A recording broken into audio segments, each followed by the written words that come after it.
Bismillah. Biografi Tengku Fakinah, Panglima Perang Suke Fakinah. Tengku Fakinah, beliau yang biasanya disebut dengan Tengku Faki. Beliau adalah pejuang perempuan, yang dikenal sebagai Panglima Perang Suke Fakinah. Tengku Fakinah dilahirkan sekitar tahun 1856 Masehi, di desa Lamdiran, yaitu Kampung Lambenot, atau Lamkrak. Beliau adalah putri dari Tengku Datuk, yang berasal dari Kampung Lambenot, atau Lamtaluk, Mukim Lamkrak 7, Mukim Baet, Sagi 22 Mukim Aceh Besar. Ayahnya yang bernama Tengku Datuk juga disebut dengan Tengku Asahan, karena pada masa remajanya, beliau merantau ke Asahan Aceh Selatan. Sekembalinya dari Asahan, Tengku Datuk menikah dengan Cutmah, putri dari Tengku Syik Lampuco, pada tahun 1856. Perkawinan Cutmah dengan Tengku Datuk, dikaruniai seorang putri, yang bernama Tengku Fakinah.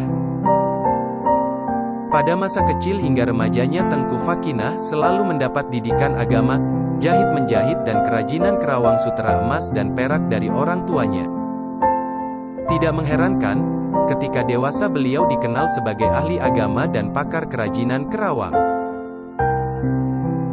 Tengku Fakinah menikah dengan Tengku Ahmad, yang bergelar Tengku Anek Gli pada tahun 1872.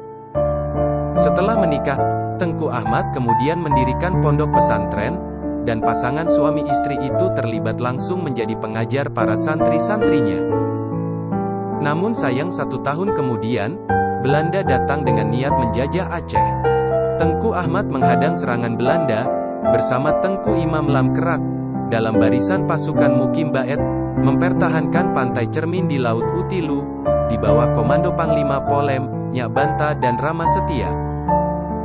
Serangan Belanda pada tanggal 8 April tahun 1873 ini, menewaskan Panglima Rama Setia, Imam Lamkerak, dan Tengku Ahmad dan beberapa perwira lainnya.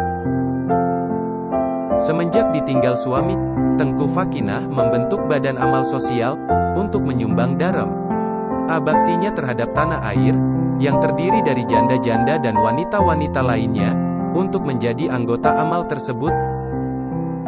Badan yang didirikannya itu mendapat dukungan dari kaum muslimat di sekitar Aceh Besar, yang kemudian berkembang sampai ke Pidi. Anggota badan amal sosial ini menjadi sangat giat dalam mengumpulkan sumbangan rakyat, yang berupa perbekalan berupa padi dan uang. Selain dari anggota yang bergerak mengumpulkan perbekalan peperangan, bagi anggota-anggota yang tinggal di tempat, mereka sibuk mempersiapkan makanan untuk orang yang datang dari luar seperti Pidi, Meredu, Salamangah, Pesangan dan lain-lain sebagainya, untuk membantu perang dan menuangkan timah untuk pelor senapan. Semua pekerjaan itu di bawah pimpinan Tengku Fakinah. Tengku Fakinah merupakan panglima perang melawan agresi Belanda, tidak mau tetap di kediamannya, bahkan hilir mudik ke seluruh segitiga Aceh Besar, untuk menjalankan diplomasi. Mendatangi rumah orang-orang besar, dan orang-orang kaya untuk meminta zakat, dalam rangka membantu peperangan Aceh yang sedang berkecamuk. Dan kegiatan yang dilakukannya itu, memperoleh hasil yang lebih besar yang kemudian disalurkan sebagai biaya peperangan. Kuta Pertahanan Wanita atau Benteng Pertahanan Wanita. Ketika musuh menguasai Kuta Raja, Banda Aceh sekarang, maka pertahanan berpindah ke kota Lambou, Pagar Aye, atau Lungbata, maka dalam tahun 1883 pertahanan itu dapat dikuasai oleh musuh.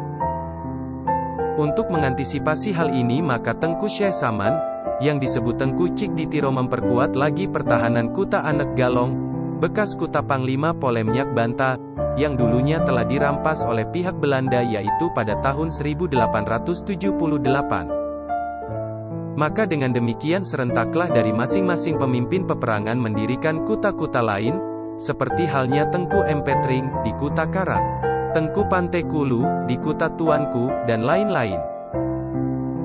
Sementara itu di Lamkrak, didirikan 4 buah kuta, atau benteng pertahanan, di bawah komando Tengku Fakinah, yang masing-masing dipimpin oleh seorang komandan bawahan.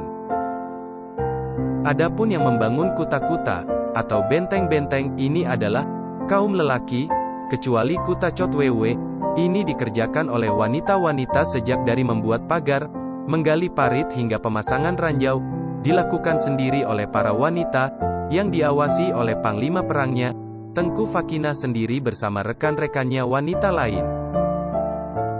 Tengku Fakinah kawin kedua.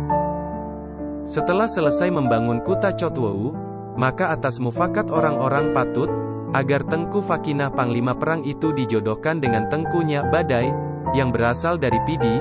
Beliau adalah lepasan murid di Tanoh Abe. Alasan untuk mengawinkan Tengku Fakinah ini adalah karena seorang panglima perang wanita dalam siasat perang senantiasa harus bekerja sama dengan laki-laki yang sering melakukan musyawarah.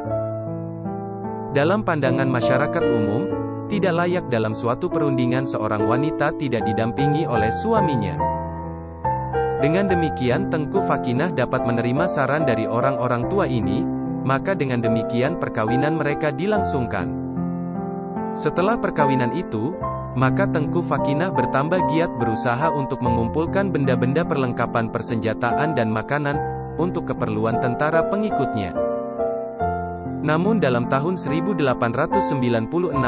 suami kedua beliau yaitu Tengkunya Badai tewas ketika diserbu oleh pasukan Belanda, di bawah komandan Kolonel J.W. Stemport. Tengku Fakinah adalah satu-satunya pejuang perempuan Aceh yang pernah menantang Teuku Umar Johan pahlawan untuk berperang. Penyebabnya adalah membilotnya Teuku Umar ke kubu Belanda. Peristiwa tersebut terjadi saat peperangan dengan Belanda. Tengku Ahmad syahid di medan perang. Merujuk catatan sejarah yang ditulis Ali Hashmi dalam bukunya, Wanita Aceh dalam Pemerintahan dan Peperangan, disebutkan Tengku Fakinah pernah mengirim surat kepada Cutnya Din, yang isinya sebagai berikut. Saya harap kepada Cutnya Kagar menyuruh suami Cutnya, Teuku Umar, untuk memerangi wanita-wanita yang sudah siap menanti di Kuala Lamdiran, maksudnya Resimen Fakinah.